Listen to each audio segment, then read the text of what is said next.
matrice d'indices écologiques. Donc on va être un petit peu dans la même philosophie que l'approche monocritère, car elle propose un score unique. Donc on va avoir une seule note sur un procédé, sur un matériau, et du coup on va pouvoir calculer une note unique sur l'ensemble du produit. Cette note d'évaluation unique, elle provient de plusieurs critères d'impact en fait, environnementaux, qui ont été normalisés puis pondérés afin d'être amenés à une score unique qu'on souvent on appelle en millipoints. Donc ça n'a pas d'unité, c'est une unité en millipoints. On donne une note et l'idée dans un projet d'éco-conception, ça va être de calculer la note du produit de référence, calculer la note du produit éco-conçu et l'idée ça va être de diminuer cette note. Alors vous pouvez le voir dans le petit schéma juste à côté. Par exemple, vous avez 2 kilos de matière dans mon produit sur la première ligne. Vous avez un facteur d'impact de 5 points par kilo de matière. Donc mon score sur cette ligne, elle va être de 10. La ligne suivante, elle est de 8, donc j'aurai un score total de mon produit de 18. Et l'objectif en éco-conception va être de réduire cette note. Au pôle éco-conception, on utilise principalement deux outils. Equalizer, qui va vous proposer ces notes uniques, et Ocala, qui est une méthode américaine, et qui va aussi vous proposer des notes, des facteurs d'impact par matière ou par procédé.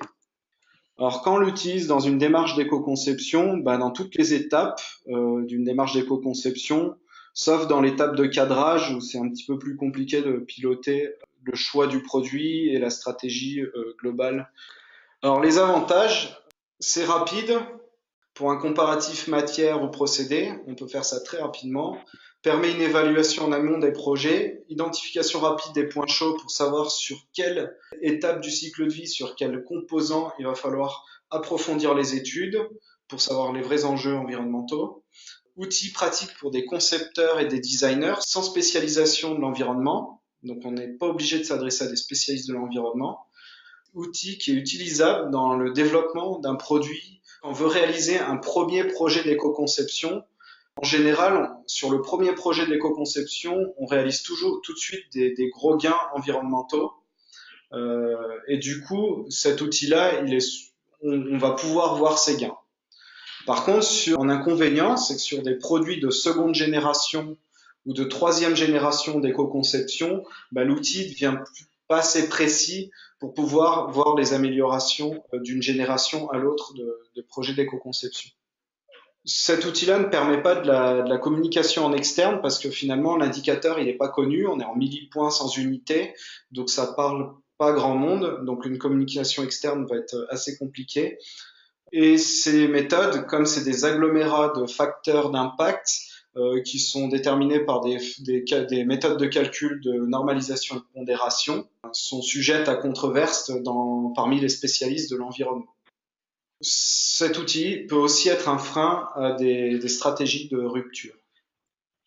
Ensuite, il existe des approches matricielles. Donc l'approche matricielle, c'est des outils qui sont réalisés pour faire des diagnostics environnementaux d'un produit sous forme d'un tableau. Dans ce tableau, en fait, on va avoir le cycle de vie d'un côté et des enjeux environnementaux de l'autre. Sur un axe et sur un autre axe, les enjeux environnementaux. Ces outils-là, ils se remplissent en fait par un groupe de travail pluridisciplinaire qui va permettre de renseigner l'outil. Alors chacun avec sa casquette métier va pouvoir incrémenter le tableau et c'est le groupe de travail qui va faire la notation environnementale. Ces notations, elles peuvent être qualitatives, quantitatives ou les deux. Et en général, ces tableaux, ils sont construits par l'entreprise qui va les manipuler, c'est-à-dire qu'il n'y a pas de tableau standard utilisable de tout le monde. C'est l'entreprise qui va créer son propre tableau. En général, on retrouve la logique cycle de vie, mais sur les enjeux environnementaux, on va plutôt focaliser sur l'approche métier, sur les spécificités du métier de l'entreprise. Donc, c'est un outil qu'il faut quand même s'approprier pour le personnaliser à son entreprise. Alors, l'approche matricielle, elle est principalement utilisée dans l'évaluation de référence et l'évaluation comparative. Elle a l'avantage de la simplicité. Il faut remplir un tableau. Il n'y a pas forcément besoin de données précises pour remplir le tableau. et permet de réunir différentes personnes avec des compétences très différentes autour de la table, autour d'un projet d'éco-conception. Donc cet outil-là, il a plutôt vocation à fédérer un groupe de travail autour d'un projet d'éco-conception.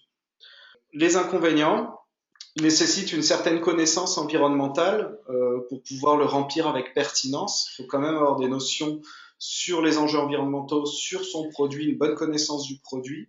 Donc normalement, c'est chacun avec sa casquette métier qui va pouvoir renseigner sur son volet spécifique et du coup, c'est l'intelligence collective qui va permettre d'avoir une notation intéressante.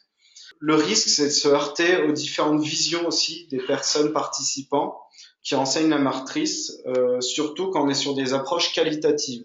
Quand on est sur du quantitatif, on va revenir sur des approches flux qu'on a vu précédemment, sur des indicateurs qui sont factuels, mais quand on est dans du qualitatif, il peut y avoir des discussions en fonction des maturités des gens et des métiers de chacun. Ensuite, l'analyse du cycle de vie.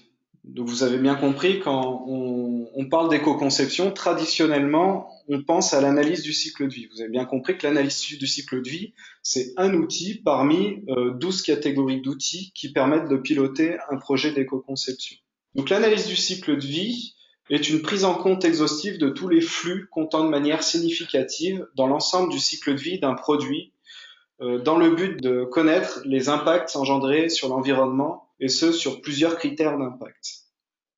Alors l'analyse du cycle de vie, donc on a bien une logique cycle de vie sur l'ensemble du cycle de vie, du multicritère et on va essayer de quantifier les entrants et les sortants d'un produit ou d'un procédé. Donc on va avoir une logique flux en fait, flux entrant, flux sortant d'un produit sur l'ensemble de son cycle de vie. Et le logiciel, une fois qu'on a rentré ces flux entrants-sortants, va les transformer en impacts. Alors, la méthode d'analyse du cycle de vie, elle est composée de 4 étapes qui sont définies dans une norme ISO 14040 et 44, qui définit une première étape, les objectifs et le champ de l'étude, avec les frontières de l'étude, les objectifs de l'étude, l'unité fonctionnelle. Ça, c'est la première étape de cadrage. C'est l'une des plus importantes, c'est celle qui va déterminer le reste de l'étude. Ensuite, on a une analyse de l'inventaire. Donc là, c'est la collecte d'informations pour pouvoir renseigner l'étude. La troisième étape, c'est l'évaluation des impacts. Donc là, ça va être de renseigner tous ces flux et tout l'inventaire et l'intégrer dans le logiciel d'analyse du cycle de vie, de faire le choix des méthodes de calcul et de lancer le calcul. Et le quatrième volet de l'analyse du cycle de vie, ça va être l'interprétation des résultats. Donc le logiciel va sortir tout un tas de graphiques, tout un tas de tableaux de chiffres qu'il va falloir aller travailler pour pouvoir interpréter les données et incrémenter du coup un projet d'éco-conception.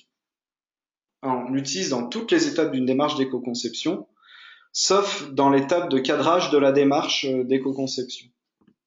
En effet, dans l'étape de la démarche d'éco-conception, quand on a le choix entre une quinzaine ou une vingtaine de produits différents, où il faut choisir lequel on va intégrer une démarche, sur lequel on va intégrer une démarche d'éco-conception en priorité, on va pas faire 15 analyses du cycle de vie pour savoir sur quel produit il est le plus pertinent d'aller faire une démarche d'éco-conception. Alors, l'analyse du cycle de vie, les avantages, c'est l'outil le plus puissant permettant d'évaluer les impacts environnementaux de manière exhaustive. L'outil est adaptable à différents secteurs d'activité en modifiant les bases de données, en ayant des bases de données adaptées. Les résultats d'une ACV apparaîtront comme irréprochables aux yeux de non-experts. Les inconvénients, c'est le coût d'acquisition du logiciel d'analyse du cycle de vie, les résultats très dépendants des hypothèses du champ d'étude, c'est aussi dépendant de la qualité des données et de la rigueur de l'étude et du temps qu'on va consacrer à l'étude.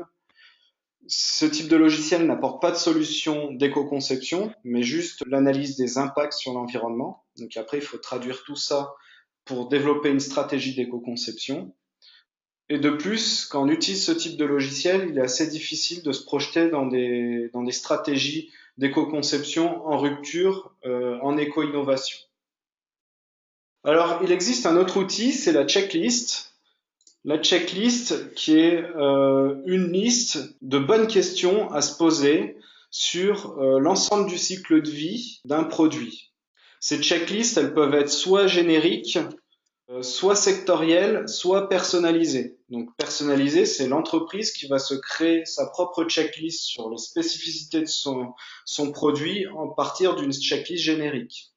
Et sectorielles, c'est des checklists qui sont développés par des secteurs d'activité particuliers. Alors la checklist, elle est principalement utilisée en phase de brainstorming et de recherche de pistes d'éco-conception. C'est un outil adaptable en fonction du produit, du service considéré, et très simple d'utilisation, ne demande pas une connaissance particulière en environnement très approfondi de l'utilisateur. Le concepteur peut directement traduire et comprendre les stratégies qu'on lui propose par rapport à son métier de concepteur. Présente l'étendue des stratégies d'éco-conception de la plus simpliste, réduction d'une épaisseur de tôle par exemple, jusqu'à la plus innovante, passer à un système dématérialisé, etc. Cet outil est utile aussi pour les experts en éco-conception qui vont plutôt l'utiliser comme un pense-bête. Est-ce que j'ai bien pensé à toutes les stratégies qu'il est possible d'utiliser sur l'ensemble du cycle de vie de mon produit? Donc même les experts utilisent ce type d'outil. L'inconvénient, la création d'une checklist demande une connaissance particulière spécifique de son produit et des enjeux environnementaux. Les checklists génériques demandent un effort particulier pour pouvoir les traduire une stratégie générique et la projeter dans son produit qui est spécifique. Donc ça demande un effort de traduction. Ce type d'outil va imposer que sur chaque stratégie qu'on va développer, on va mettre un indicateur de performance, de suivi de la stratégie. Donc autant de stratégies utilisées va impliquer de mettre un indicateur en place pour voir si on a bien pu la mettre en œuvre dans le produit éco-conçu.